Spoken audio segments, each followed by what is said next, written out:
Welcome back to our channel दोस्तों। तो आज आपके लिए लाए हैं बहुत ही ख़ास आइटम है ये। इसका नाम है सन बोर्ड। ये जो स्टूडेंट लोग होते हैं कॉलेज के और स्कूल के, उसके द्वारा प्रोजेक्ट में बनाने के लिए इसका उपयोग होता है। सन बोर्ड से बहुत सारे मॉडल और साइंस के प्रोजेक्ट वगैरह बनाए जाते हैं। तो बहुत सारे स्टूडेंट लोग की मांग थी कि हमको सन बोर्ड की जो है अवेलेबिलिटी नहीं मिल पाती है, इसके लिए आपके लिए वीडियो डाल रहे हैं। और जिसको भी सन बोर्ड चाहिए हमारे शॉप में उपलब्ध है। तो इसमें दो टाइप के सन बोर्ड आते हैं। एक ये 3 mm थिकनेस का सन बोर्ड है। ये देखिए इसकी जो थिकनेस है 3 mm है। ये देखिए ये 3 mm थिकनेस का है। और ये जो बड़ा वाला सीट दिख रहा है आपको,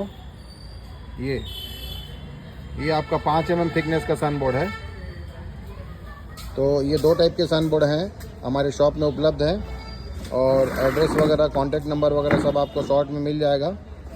तो इसको जिसको भी चाहिए हमारे शॉप से आकर के ले सकते हैं। थैंक यू दोस्तों।